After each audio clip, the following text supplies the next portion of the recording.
Hey, what's up? What's up? It's your boy, Pastor Ron, and welcome to my podcast, Faith Talk with Pastor Ron. Hope everybody's doing well, having a good week, having a good day, having a good month. Yo, it's already, it's about to be June, end of May, June. My son's about to graduate from fifth grade, get into middle school. My other one is about to go into kindergarten. Like, time is flying. This year is flying. We're in month 6 of the new year, man. It's bananas to me, man, to see how time flies. And there's so much going on, but end of the day, God's faithful, right? God is God. God's on his throne. God never moves. God never changes. He's there. And I'm so grateful for it. And I'm so grateful for God, that it don't allow me to get discouraged or upset because my eyes are on God. So I'm so fortunate. I'm so lucky to be able to talk to you guys again. Please don't forget. I need you to do 2 things. Follow the podcast and comment. Follow the podcast and comment. These things mean so much. It takes 5 minutes of your day to do the following because it helps progress. It helps push the message out there. It's how these things work. So I can't do that by myself. If I would, I could, but I need your help. So please share it, follow, comment, share it, follow, comment, share it, follow, comment, share it, follow, do all that, and we should be good to go, right? So today I'm going to briefly just share this message with you and share this lesson with you. This past week was Mother's Day, and I talked to my church about Sarah, the mother of Isaac, the wife of Abraham. I talked about her, I give a quick synopsis of her journey, and I talked about how God spoke to her, and she had a moment of weakness. Her and Abraham had a moment of weakness. So God came to them and said, Abraham, you will be the father of many nations. And that's in Genesis chapter 12. And that sounded cool, but the tricky part about it is that Sarah was barren. Sarah couldn't have any kids. And when she couldn't have any kids, they listened to God and I guess they believed God. But 11 years had passed. 10 years had passed without nothing. No baby, no miscarriages, nothing. Abraham received the word from God at 75, and Sarah was 65. And then nothing happened. Nothing happened. They continued to, do whatever they wanted to do or had to do, and again, I guess believed in God and trusted in God, but there were no fruits. There was nothing to help them see like, okay, we're about to have this baby. Again, Sarah could not have children. She was barren, So first of all, she probably had a lot of social attacks and social anxiety because of being barren. Around that time, and I think even to this day, those people that couldn't have babies, I think now, if I'm honest, a lot of the time when folks couldn't have, like women who couldn't have babies who were barren, I think in 2024, there are more victims. There are more people who are sympathetic and praying for them and like, oh my God, I can't imagine how she feels.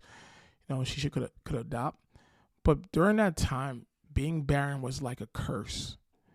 Socially, they were looked down upon, like because during the time, that was your purpose, right? That was the reason why you were here. It was to have a baby.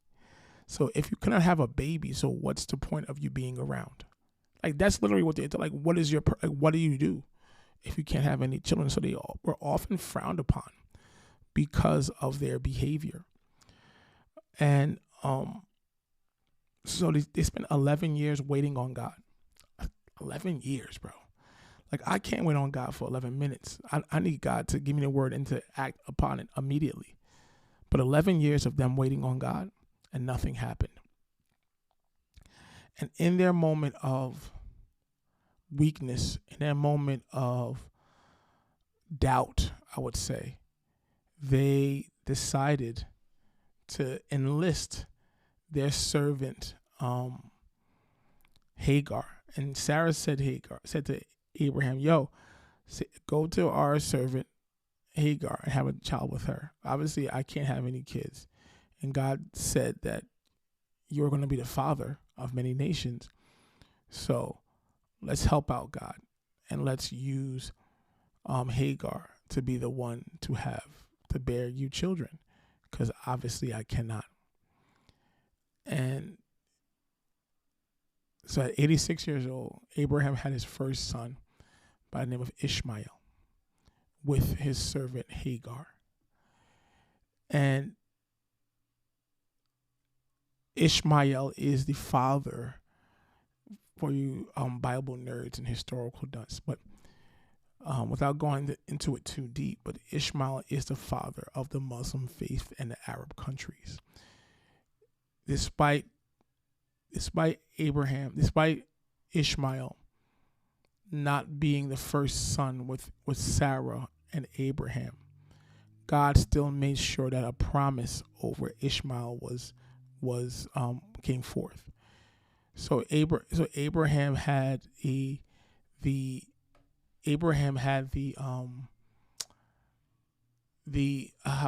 materialistic, the worldly promise, and Isaac had the spiritual promise.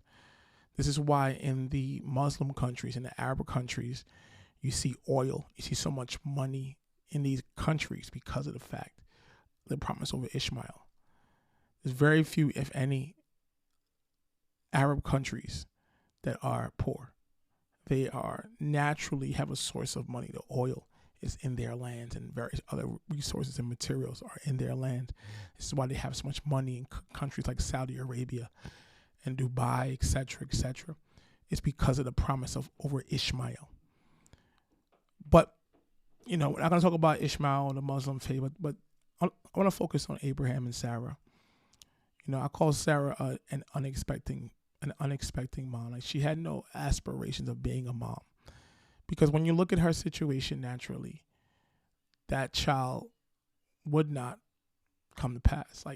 And we get like that sometimes. I get like that sometimes, where God gives you a word and you are supposed to walk by faith, but time passes and days, months, weeks, years pass, and things do not look like the way it's supposed to be. There's no, confirmation. There's no hope. There's no change.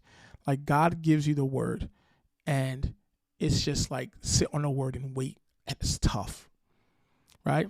And this is why God promised in Isaiah 40:31 that those that wait on the Lord, he will give you strength, because he grasped the fact that waiting on the Lord could be is something that requires a level of strength from God, because if not, you're going to fall. If not, you're going to give up. If not, you're going to quit because waiting is so difficult. There are going to be times in your life that all you're going to have from God is a word. There are going to be seasons in your life that all you're going to have from God is a word. There's going to be no fruits, no benefits, no growth, no deliverance, no change. All you're going to have from God is a word. No cheerleaders, no one supporting you. And sometimes you don't even believe it yourself, that all that you're able to carry is a word from God. All you're able to carry is the promises from God. So we're sitting here and we're looking and we're like, yo, all they had was a word. And they had a word from God in Genesis chapter 12 that Abraham will be the father of many nations. But nothing around them makes them think the word is going to come to pass. So, like, as much as we try to attack or criticize Sarah for what she did, like, I get it. Like, I get her sitting here like, yo, Abraham, go sleep with Hagar, man, because I'm this old. I'm past menopause. I've been barren for 85 years, and might as well just do this to allow this to come to pass. Like I said on Sunday, her intentions were good. I think Sarah had good intentions. Sarah meant well. Abraham meant well, as a way to figure out and thinking outside the box of trying to get this to come to pass. And that's what happens to us a lot in our waiting season. As we wait on God and things become difficult, People come into our ear, people who are close to us, people who are praying with us, our pastors. You get a sermon, you get something that encourages you to, like, quote unquote, think outside the box. Let me try something. Let me help God. Because obviously this is it's getting too late, or it's God needs to hurry up, and God obviously needs me to get involved, right? We often tell ourselves God helps those who help themselves. Closed mouths do not get fed. We tell ourselves things like this in order to rationalize us helping God, us being more active. When you wait on God, it doesn't mean that you are helping God. Waiting on God means that you are preparing for your blessing. A lot of times we believe waiting on God requires us to sit here and do what God wants us to do. No, waiting on God means that as I wait on God, I'm preparing for what He has for me.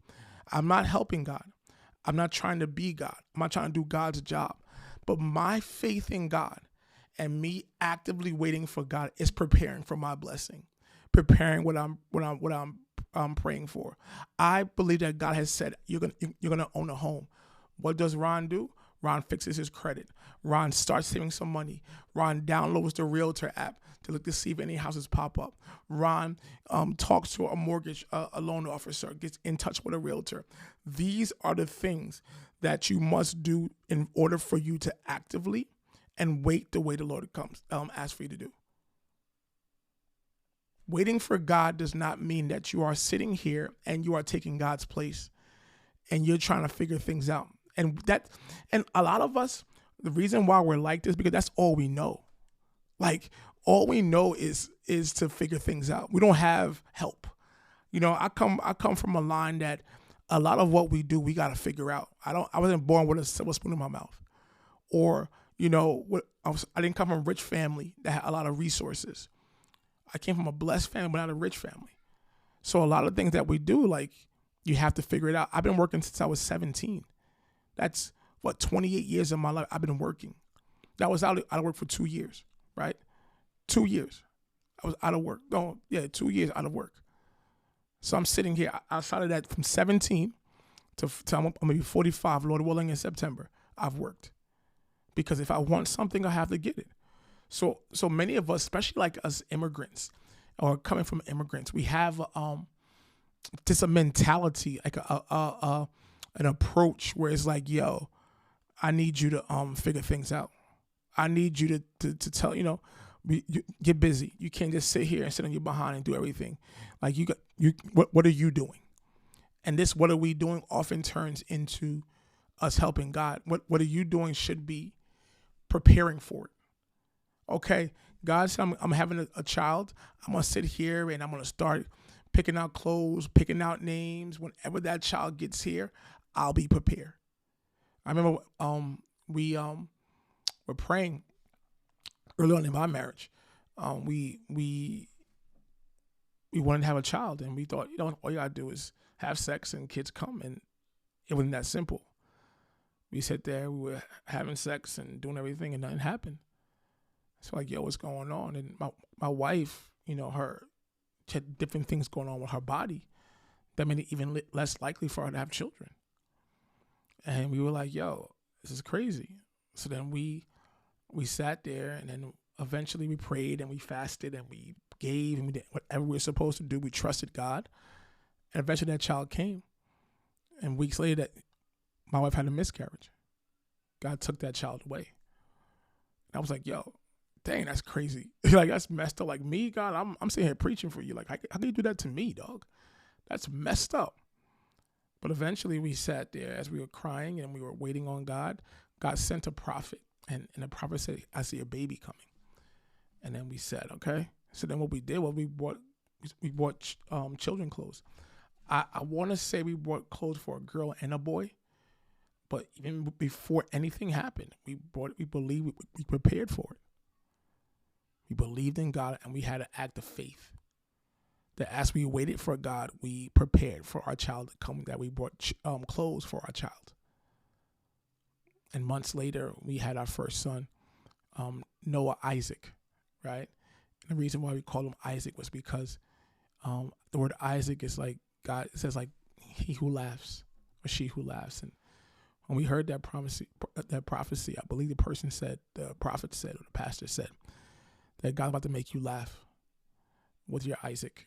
He's going to bless you and make you like, yo, shake your head and laugh. And granted, that's why we call him Noah Isaac, because we didn't believe it. We had our faith was low, but God made us laugh. God made us smile with our firstborn child, about to be 11 years ago. So preparing for God does not mean I'm doing God's work. Preparing for God means that I'm prepared. Waiting on God does not mean I'm doing God's work, but waiting on God means I'm preparing for the blessing. I prayed for it; it's going to come to pass, and that's a level of believing in God. But Sarah messed up, and she resorted to self-help. Ishmael and Hagar are symbols of self-help. Of God, you're taking too long, so let me figure something out. And that's not faith in God. Faith in God is saying, regardless of how long it takes, I'm going to trust you. Faith in God means regardless of how tough things are going to be, my faith is going to be in you.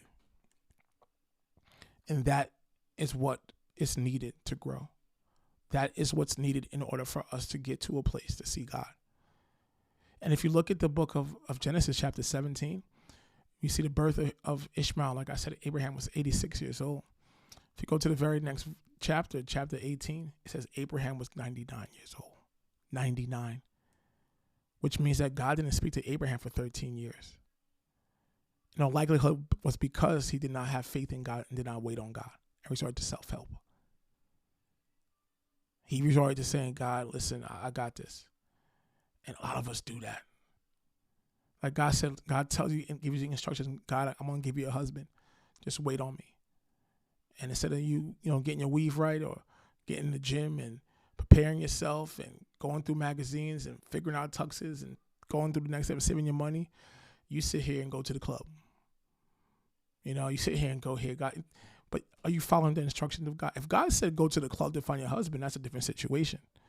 But if God said, listen, I'm going to bring him to you, just wait. That doesn't mean go to the club. That means just wait on God.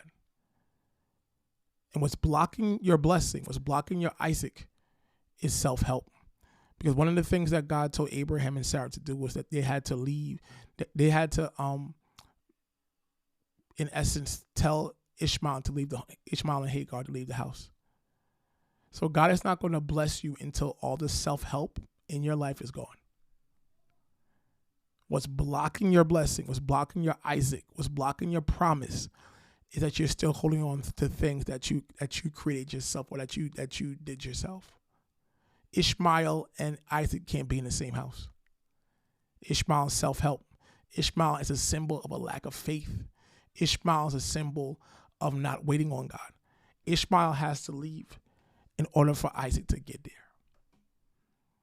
I think a lot of you are holding on to your self-help and thinking with your own power, with the expectation that God's going to add to it. No, God's not going to add to it because he didn't follow directions. So Abraham and Sarah had a moment of weakness.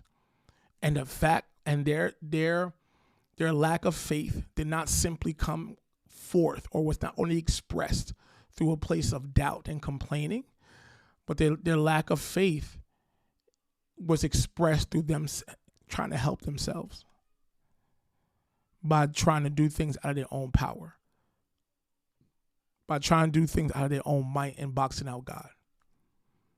So you gotta trust God, man. Like I get it, man. I've been through it. I've been through those times where it's hard. It's not easy. Excuse me. When it's not easy, but you have no other option to trust God. Because you're at a point, many of you are listening right now, you're at a point where you can no longer delay your blessings. You can no longer delay what you've been praying for, delaying your time. Like you're too old to be waiting. You're too old to be waiting for a husband. You're 47. But what's blocking you is not God. It's that you don't allow God to be God. Some of you guys beefing with you because you did not exhibit in faith. You did not exhibit any faith when it came to him. You did everything according to your power and your might. And I get it. I get it 100%. But I also understand that we need to wait on him. I also understand that without waiting on him, we're not going to succeed. I also know by taking matters into our own hands is also going to cause God to not speak to us and be upset with us. Sarah had good intentions. I think Sarah had a good heart. Like, she meant well, but it wasn't the will of God. God does not judge your intentions. Like, he don't care if you mean well. He wants to know what you did, right? Oh, she still have faith, but she's wanting to make sure that the promise get fulfilled. But God said, that's not what I said. And many of you, God is saying, that's not what I said. What did I tell you? What did I tell you? I don't need help. I need you to obey. I need you to have faith. That promise that you're waiting on God for, that word that you said, God, it's time for it to come to pass, and that job, that marriage, that child, that ministry, that level of growth, that finishing school, God said, trust him. God said, I don't need your help. I don't need your self-help, because in essence, you're not helping God, you're helping yourself. It's self-help, not a God help. You try to mask it as if you're helping out God, but the fact is you're really helping out yourself, because you can't wait. Like Haitians say, sans chaud, pas qu'à ton. So you do what you want. Like, you get so, like, you can't wait anymore. So instead of waiting, you say, I'll do it myself. And God said, that's not me. It's not me. So Sarah had a faith that was shaken. And a lot of times our faith gets shaken in the waiting process, and you're not seeing anything around you. You see people around you having kids. You know, that happened to us. Like, when she had a miscarriage, we had friends and family who were having children. And we're like, man, like, when is going to be our turn? When's going to be our moment? You know, and it could be like other things. It could be like, I know after my mom passed away, I was like, God, like, my faith was shaken. Like, this doesn't make any sense. This is not fair. Like, when is my turn? Like, why am I going through this? Like, what, you know what I'm saying? Like, when is my turn to have a testimony and overcome and have a great story? I see everybody else's mom getting through stuff, not mine. So you get frustrated, you get upset. Your faith is shaken. Your faith wavers. But then you go back to Isaiah 40, verse 31. I'm going to say it again. Those who wait on God, he will strengthen your faith. He will give you strength. He will give you strength because he understands that it's not easy. And many people don't faint in the prophecy or the word. But people don't faint. And sometimes you can faint in the manifestation. It could be so bad that you pass out. but most people faint in the in between, in the process, in the waiting season. The waiting season. So Abraham had a moment of shaken faith. Their faith was shaken. And it was exhibited in that they could no longer wait on God. And they decided to take matters into their own hands. And this caused God to be silent. This caused a delay in their blessing. And I completely understand because of your faith being shaken right now. As you look around, you're like, yo, God, where are you? You look around and it's like, yo, those who, everybody else is getting blessed. Those that don't go to church are being blessed and I'm not being blessed. Those that don't minister are being blessed and I'm not being blessed. Like, what's going on here, God? But at the end of the day, I want you to hold on to God and trust God. And that God has the ability and power to deliver you from what you're going through. I want to encourage you. I want to push you. I pray this podcast just blesses you. If it does, again, please just drop a comment, a couple of comments. Give me some feedback. Hit me up on Twitter. Hit me up on Instagram. You know where to find me. But either way, please make sure that you continue to push this encouragement and support me.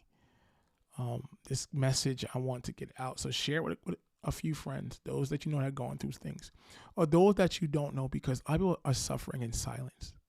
It could be a leader, you know, and like I said last podcast, as a leader, you're like, yo, I can't let people know that I'm going through things, but they're going through times of shaking faith. Listen, I've been in a season as a pastor, and I might be in that season right now. My faith is shaking, and I'm crying at the feet of God, like, God, where are you? So I get it. So send it to somebody, and I pray that encourages you. But either way, thank you for listening. Thank you for supporting. God bless you. I love you. Peace.